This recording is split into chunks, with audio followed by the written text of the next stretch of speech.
Lawyers Alert has been at the forefront of the SRHR movement in Nigeria. Working with a large number of civil society and community-based organizations, significant strides have been made. 2020 proved to be a challenging year, however, with the advent of the COVID-19 global pandemic, which came with both negative and positive outcomes. In this video, we hear directly from these organizations how they were impacted by the pandemic and the steps they have taken to keep their projects going. The impact is so negative. We discovered during that pandemic, even though there was no movement, we were putting calls to the women, and we discovered most of them followed up. And even after the pandemic, we visited their business areas and we discovered most of them followed up. And what was the challenge? There was a decline in sales. The businesses were no longer flowing, and they had to use their capital for feeding and other needs. Now, I want to say the COVID-19 has brought a lot of challenges to communities, and I will talk about the women I work with. They have faced so much challenges since most of them have gone to square one. There's nothing to do, they can hardly feed, so the impact is very negative. The poverty level has also increased, and they can also attest to the fact that crimes have increased over time due to the COVID-19. COVID-19 pandemic has caused numerous challenges in our organization. Our employers have to reduce the number of employees, causing female sex workers who work with us as counselors, testers, to lose their job. And as sex workers, because of the nature of our work, physical distancing and other precautionary measures of COVID-19 has reduced our source of income.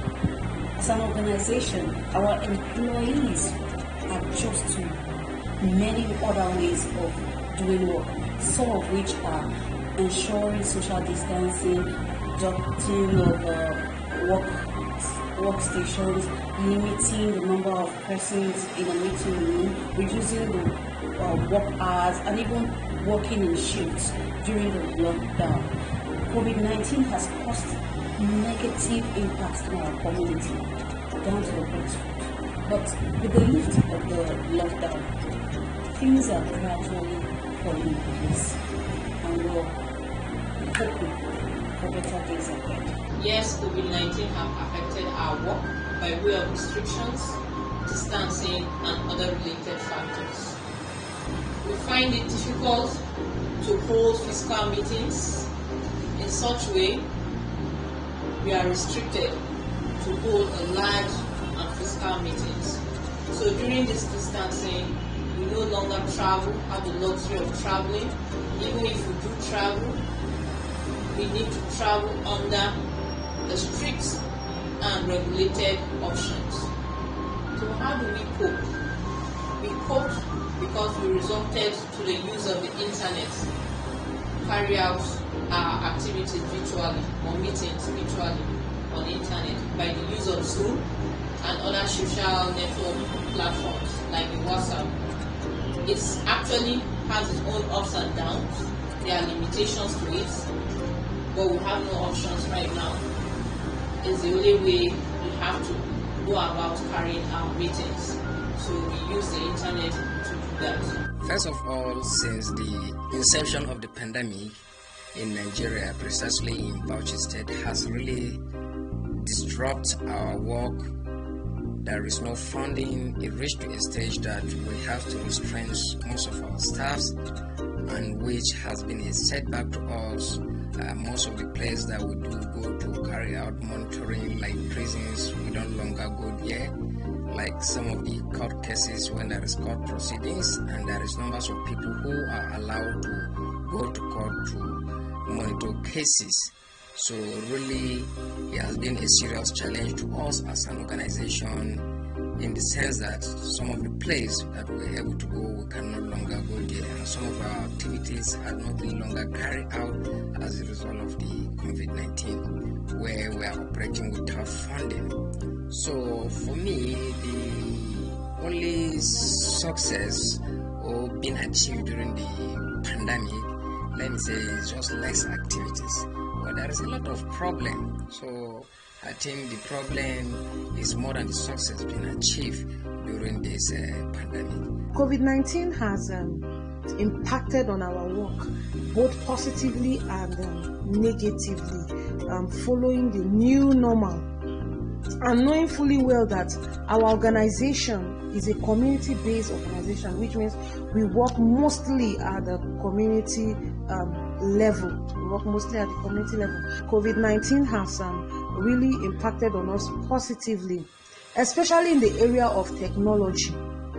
It has helped us to be able to adapt and update the use of technology, especially in terms of communication.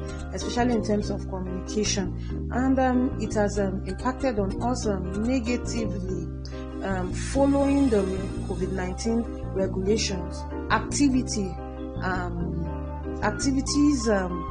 carried out has to follow the rules and regulations, the guidelines of COVID-19. So which means the number of interface we have with most of this community people has to reduce, and the number of beneficiaries also has to reduce, except if we carry out in a situation where we carry out an activity that is that has a high number, we have to split them into either 2 days or 3 days, and which has financial implications and other implications also.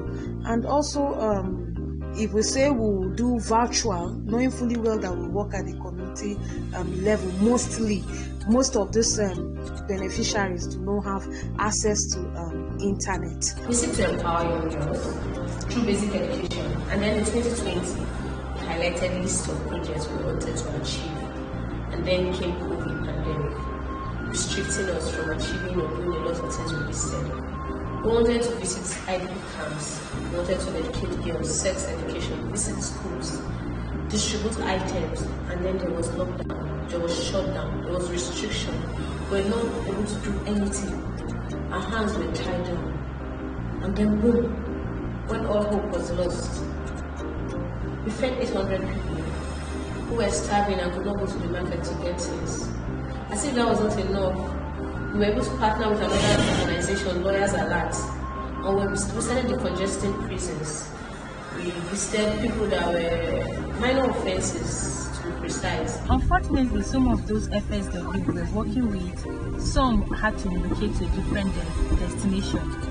Some returned back home, and for our beneficiaries, which are those FSW, some of them needed commodities at that period in time, which was not available for them. But then the office were all shut down.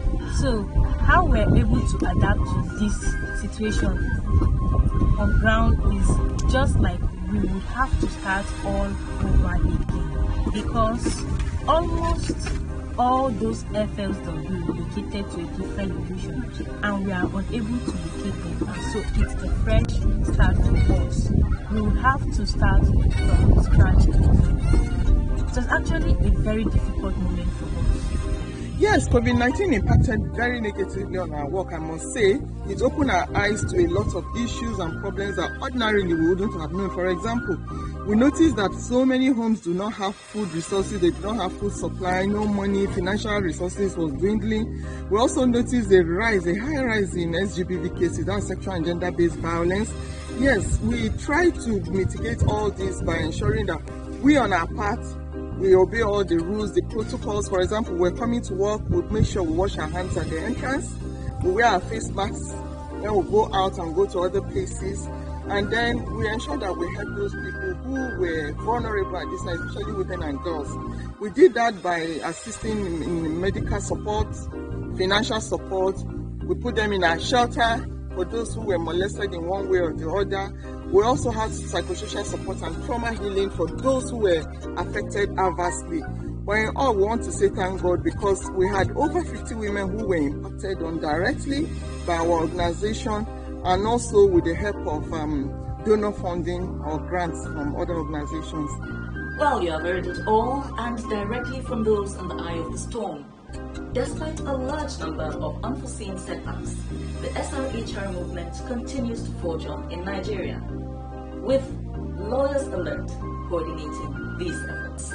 My name is Maureen Deva. Thank you.